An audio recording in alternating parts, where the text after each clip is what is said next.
warahmatullahi wabarakatuh. Selamat malam pemirsa. Untuk edisi 11 Juni 2015 malam ini, saya Munawwarah Muzni hadir temani Anda dengan informasi-informasi terkini yang tentunya akan kami hadirkan di Nuansa Lombok. Tetap bersama kami untuk mengikuti Nuansa Lombok selengkapnya.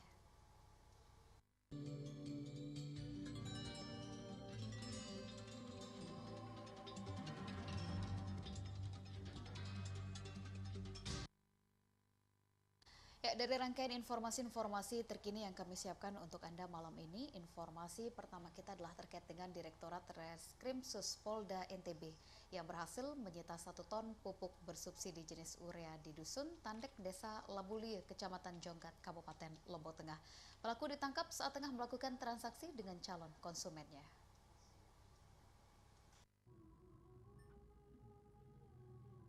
Lebih dari 1 ton pupuk jenis urea beserta mobil carry pick-up dengan nomor polisi DR9482DC yang melintas di Dusun Tandek, Desa Labulie, Kecamatan Jonggat, Kabupaten Lombok Tengah berhasil diamankan dari tangan pelaku inisial MS di wilayah Kabupaten Lombok Tengah.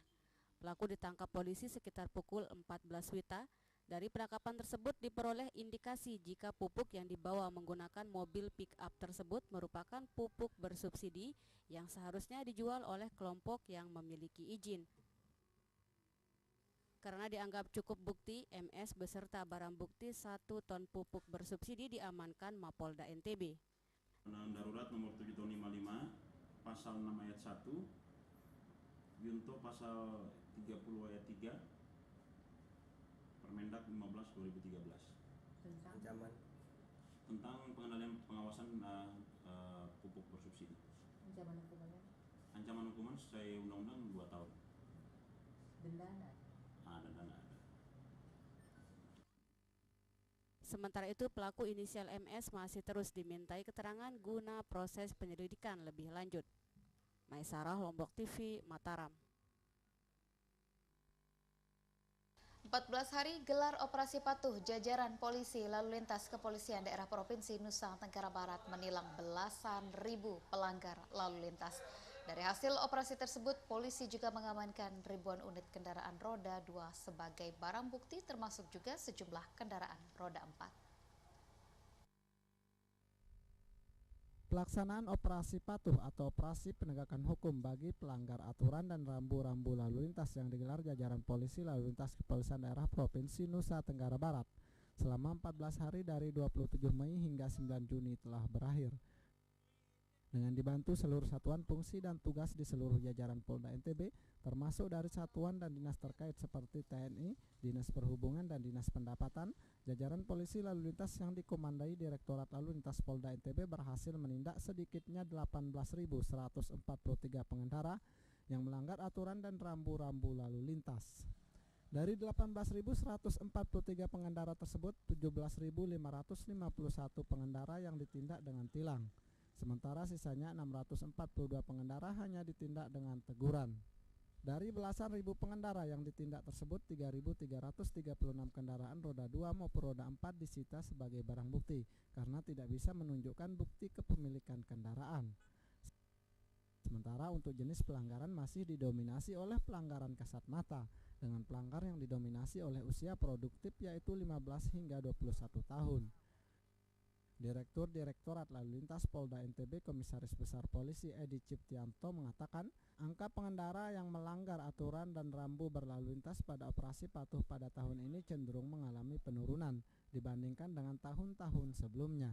Begitu juga dengan angka kecelakaan lalu lintas juga mengalami penurunan, di mana selama operasi digelar tercatat hanya 45 kasus kecelakaan yang terjadi. Jumlah pelanggaran lalu lintas yang bisa dijaring itu 17.551 tilang, kemudian 642 teguran, sehingga jumlah keseluruhannya adalah 18.193. Tambahkan Edi, pada operasi patuh tahun ini bukan hanya melakukan penindakan atau penegakan hukum, tetapi pihaknya juga melaksanakan kegiatan preemptif yaitu pengaturan dan patroli lalu lintas dan preemptif yaitu pendidikan lalu lintas dengan sasaran tertentu. Ruhaili, Lombok TV, Mataram. Ya, sebelum kita ke informasi berikutnya, yakni terkait dengan melawan penguasaan tanah oleh pemodal, DPD menginisiasikan RUU Pertanahan. Kita ikuti dulu jeda komersial berikut ini. Tetaplah bersama kami sesaat lagi.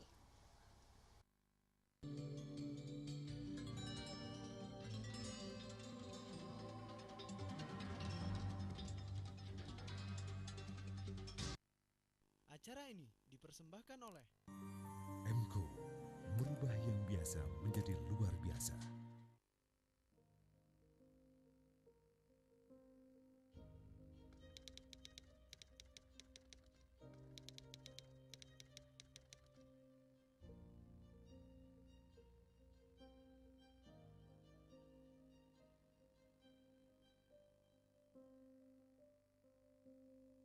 Saat ini korban sudah banyak berjatuhan.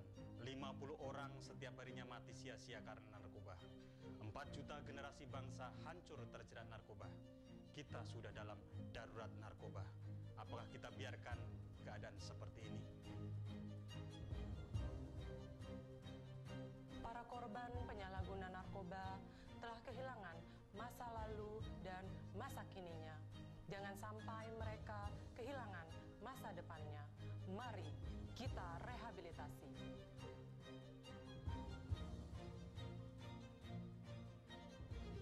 Jangan takut, penyalahguna narkoba. Ingat, sekali lagi, penyalahguna narkoba bukan pengedar atau bandar, tidak dipidana. Bila melaporkan diri ke institusi penerima wajib lapor. Ayo kita sukseskan gerakan rehabilitasi 100.000 penyalahguna narkoba. Mari kita selamatkan kota Mataram dari penyalahgunaan narkoba menuju Mataram maju, religius dan berbudaya. Sekarang juga.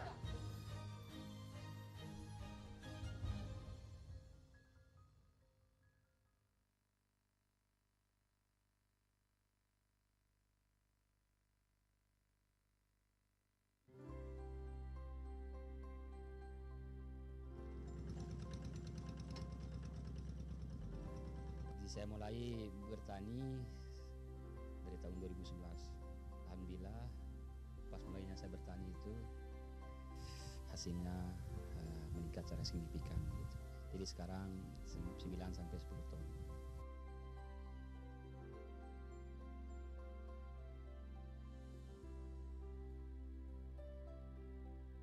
Alhamdulillah dengan beberapa input pendampingan mulai dari bagaimana kita mengelola lahan dengan baik, bagaimana kita melakukan seleksi benih dan menggunakan bibit unggul, menerapkan pola tanam jajar legowo dengan pengaturan jarak tanam, penyediaan sarana produksi pertanian benih, kemudian pupuk dan obat-obatan.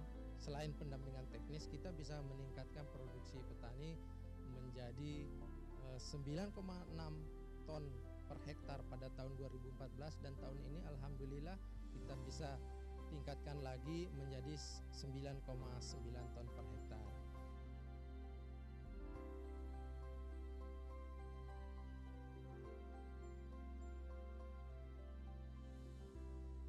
Ini kita harapkan petani ini tidak langsung puas gitu kan dengan produksi ini, tetapi mereka bisa meningkatkan lebih tinggi lagi karena potensi produksinya tuh ada yang mencapai 14 ton per hektar, berarti bisa dicapai oleh petani. Dan alhamdulillah bahwa 2 tahun ini pemerintah sudah dibantu oleh SR PT Monsun Negara melalui mitranya CP Bintang Sepongkang membantu kami dalam hal menyediakan saprodi bagi petani dan juga pendampingan.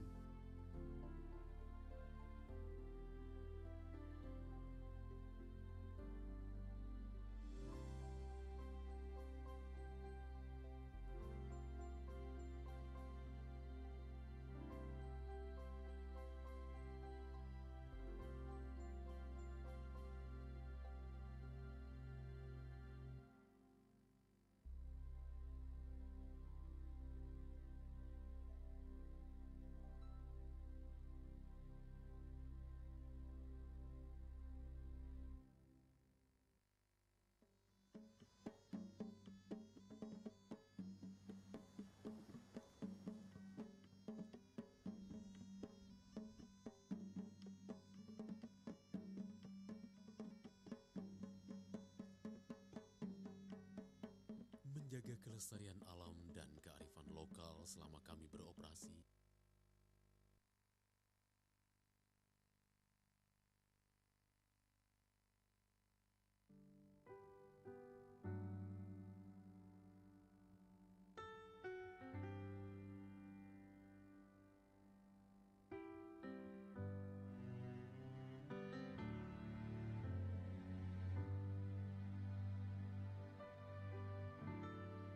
Menjaga kelestarian alam dan kearifan lokal selama kami beroperasi, menjadikan kami bagian tak terpisahkan dari masyarakat.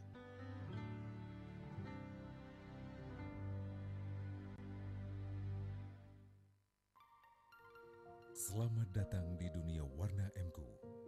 Warna adalah karakter, inspirasi, ekspresi, lambang dan harapan.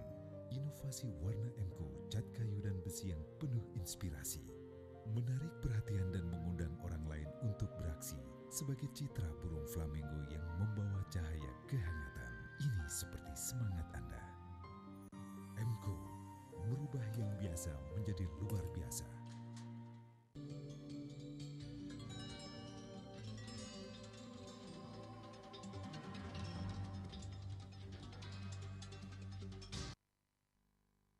Anda kembali bersama kami di Nuansa Lombok malam ini, dan untuk mengatur penguasaan tanah agar tidak didominasi oleh kaum pemodal, Komite 1 DPD RI menginisiasikan rancangan undang-undang tentang pertanahan.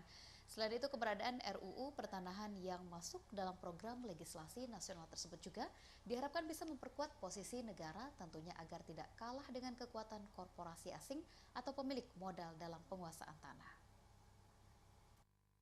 Apa tidak cukup yang kami berikan, NTB berikan kepada Indonesia? Dominasi penguasaan tanah oleh kaum pemodal hampir di berbagai pelosok tanah air semakin merajalela dan membabi buta. Berkedok investasi dan pengembangan pariwisata, mereka menguasai dan merampas tanah-tanah milik rakyat kecil. Akibatnya kaum tani dan rakyat kecil harus tergusur dari tanah yang seharusnya menjadi hak dan milik mereka. Sementara pemerintah terkesan membiarkan dan lemah dalam menghadapi korporasi asing atau pemilik modal dalam menguasai tanah. Untuk menghadapi itu, Komite 1 DPD RI saat ini tengah menginisiasi rancangan undang-undang tentang pertanahan untuk menekan dominasi korporasi asing dalam menguasai tanah di Republik ini. Selain itu, keberadaan RUU tentang pertanahan juga diharapkan bisa memperkuat posisi negara yang selama ini terkesan lemah dalam menghadapi kekuatan korporasi asing atau para pemilik modal. Menurut Wakil Ketua Komite 1 DPD RI Beni Ramdhani, dalam uji sahih RUU tentang pertanahan di Fakultas Hukum Universitas Mataram Kamis siang tadi, penguasaan tanah oleh kaum pemodal di berbagai pelosok tanah air hampir terjadi pada setiap menitnya. Kaum pemodal semakin merajalela dan membabi buta dalam menguasai setiap jengkal tanah dengan kedok investasi dan pengembangan pariwisata. Dan ironisnya, lanjut Beni, tanah yang dikuasai itu disertifikatkan untuk menjadi jaminan pinjaman di perbankan guna menjalankan usaha di daerah lain. Sementara tanah yang dikuasai itu justru dibiarkan terlantar begitu saja. Oleh karena itu, keberadaan RUU tentang pertanahan yang telah ditetapkan Badan Legislasi masuk dalam program legislasi nasional itu lanjutnya bisa menekan kekuatan korporasi asing dengan menguatkan posisi negara agar tidak kalah dengan kepentingan pemilik modal. Kelompok mafia tanah atas nama investasi ini adalah lahan. Nah, mereka memiliki modal dan dengan modal itu mereka selalu ingin menguasai tanah dengan segala cara. Nah, mafia tanah ini juga sedemikian kuat karena melibatkan 3 kekuatan laten. Pertama, pengusaha, pemilik modal atau kaum kapitalis, dia bersekongkol dengan oknum BPN korup karena oknum BPN memiliki otoritas absolut mengeluarkan sertifikat, dan ketiga adalah penegak hukum brengsek, itu istilah kita. Ya, setiap palu-palu keputusan sidang itu tidak pernah memenangkan rakyat kecil, tapi lebih memenangkan para pengusaha. Nah, jika kekuatan laten itu bersatu, maka siapa lagi yang bisa menghadapi mereka? Maka undang-undang ini mendorong agar negara menjadi lebih kuat dan tidak boleh dikalahkan oleh mereka yang disebut kaum kapitalis, pemilik modal, dan korporasi, apalagi mafia tanah.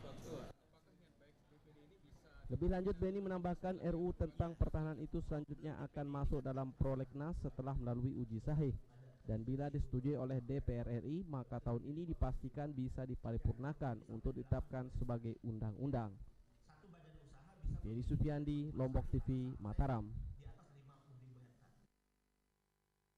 Sementara itu, Komite 1 DPD RI menjadikan Provinsi NTB sebagai daerah uji sahih rancangan Undang-Undang Pertanahan, di mana menurut Wakil Ketua Komite 1 DPD RI, Beni Ramdhani, NTB sejauh ini memiliki kasus menarik terkait dengan konflik penguasaan tanah yang terjadi beberapa lalu di Kabupaten Bima.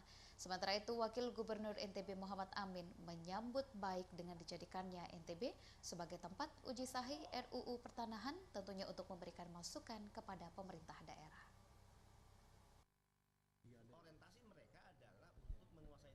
Wakil Ketua Komite 1 DPD RI Beni Ramdhani menjelaskan pemilihan Provinsi NTB sebagai tempat uji sahih RUU tentang pertanahan karena NTB memiliki kasus konflik pertanahan yang menarik yang pernah terjadi di Lambu, Kabupaten Bima beberapa waktu lalu. Beni menyebutkan konflik pertanahan yang terjadi di Kabupaten Bima itu terjadi akibat penguasaan tanah oleh pengusaha atau pemilik modal. Sementara tanah yang dikuasai dibiarkan terlantar, sedangkan para petani dan rakyat kecil terpaksa harus tergusur dari tanah yang seharusnya menjadi hak dan milik mereka. Sedangkan pemerintah yang seharusnya memiliki peran penting dalam memberikan kebijakan yang berpihak kepada para petani dan rakyat kecil justru tidak bisa berbuat apa-apa. Bahkan pemerintah terkesan lemah dalam menghadapi korporasi asing atau pemilik modal. Oleh karena itu, lanjut Beni, dengan pemilihan NTB sebagai tempat uji sahih RUU tentang pertanahan bisa memberikan kekuatan moral bagi pemerintah daerah dalam melawan korporasi asing dengan menggunakan tangan besi. Karena ketika tanah yang dikuasai tidak dipakai sesuai dengan peruntukannya, maka secara undang-undang pemerintah daerah berhak untuk mengambil alih dan dikuasai oleh negara. Selain itu, Pemda juga tegasnya harus berani mengambil sikap tegas berhadapan dengan para pemilik modal. Jika tanah yang digunakan tidak sesuai dengan peruntukan atau rencana tata ruang, maka Pemda harus segera ambil tindakan untuk ambil alih. Tidak sesuai peruntukan, maka secara undang-undang ya hak penguasaan tanah gugur dengan sendirinya dan tanah itu kembali kepada negara. Berapa tahun itu? Nah, DPD hadir di sini selain uji sahih untuk memberikan dukungan pada pemerintah daerah, pemerintah provinsi, untuk berani mengambil sikap tegas berhadapan dengan korporasi asing. Jika tanah itu tidak digunakan selama ini sesuai peruntukan, apakah HGB atau HGU, kaitan dengan rencana tata ruang dan kawasan wisata, maka segera ambil tindakan untuk ambil alih tanah itu dari tangan pengusaha-pengusaha nakal. Sementara itu, Wakil Gubernur NTB Muhammad Amin yang berkesempatan membuka seminar uji sahih RUU tentang pertanahan menyambut baik dijadikannya NTB sebagai tempat uji sahih RUU tentang pertanahan. Menurut Amin, selain bisa memberikan masukan kepada daerah, NTB juga diakuinya memiliki banyak persoalan terkait penguasaan tanah oleh kaum pemodal yang banyak dibiarkan terlantar, sementara pihaknya sejauh ini belum bisa mengambil tindakan tegas apapun. Memberi ruang kepada kita bagi daerah untuk memberikan masukan-masukan ya terhadap beberapa kasus yang terjadi dan memang obyeknya di daerah kan gitu ya. NTB menjadi salah satu percontohan. Saya kira percontohan itu sudah menjadi pertimbangan ya. Di samping itu juga ada senator kita. Dedi Supiandi, Lombok TV, Mataram. Dan melengkapi nuansa Lombok malam ini, informasi berikutnya adalah Wali Kota Mataram Haji Ahyar Abduh yang meminta kepada toko modern agar bisa mengakomodir produk lokal, khususnya adalah produk makanan di Kota Mataram. Hal ini selain menguntungkan toko modern dalam membentuk image positif, ternyata juga menguntungkan para pedagang kecil dalam mempromosikan produk usahanya. Wali Kota Mataram Ahyar Abduh meminta kepada toko modern agar bisa mengakomodir produk lokal khususnya produk makanan di Kota Mataram. Hal ini sebagai solusi untuk menghilangkan anggapan masyarakat terkait keberadaan toko modern yang dinilai dapat mematikan para pedagang kecil di Kota Mataram. Terlebih Kota Mataram sendiri merupakan tempat yang representatif dan membuka peluang besar bagi para pelaku usaha mikro, kecil, dan menengah dalam memasarkan produk usahanya. Dengan mengakomodir produk lokal masuk ke toko modern, diharapkan bisa membentuk image positif bagi toko modern, sekaligus menguntungkan pedagang kecil dalam mempromosikan produk usahanya. Sekaligus untuk memberikan image yang positif bahwa toko-toko modern itu bukan jalan sendiri atau secara kasarnya itu ingin mematikan pedagang kecil. Ya. Buktinya ada peluang-peluang yang pertama mengakomodir produk-produk dari para UMKM kita, produk lokal kita bisa ditampung di sini. Yang kita juga memberikan ilmu seperti itu. Perkembangan dunia usaha yang semakin pesat dan keberadaan wirausahawan baru yang kian bertambah di Kota Mataram juga dinilai menjadi penyebab terjadinya persaingan di antara para pelaku usaha tersebut. Ahyar menambahkan, pelaku usaha khususnya para pedagang kecil atau UMKM di Kota Mataram sulit menghindari persaingan tersebut, sehingga solusinya adalah dengan melakukan penataan dan membenahi infrastruktur tempat usaha mereka agar lebih representatif. Sementara itu, agar tidak terjadi persaingan yang tidak sehat di antara pelaku usaha di Kota Mataram, pihaknya tetap akan melakukan kontrol mulai dari jumlah para pelaku usaha sesuai dengan ketentuan yang telah ditetapkan. Lulu, Lombok TV, Mataram. Ya, informasi terkait dengan Wali Kota Mataram yang meminta kepada toko modern untuk bisa mengakomodir produk lokal khususnya adalah produk makanan di Kota Mataram tadi menutup jumpa kita di Nuansa Lombok untuk edisi malam ini. Terima kasih Anda telah bersama kami dan kini saatnya saya Munawwarah Musni pamit undur. Wassalamualaikum warahmatullahi wabarakatuh. Selamat malam dan sampai jumpa.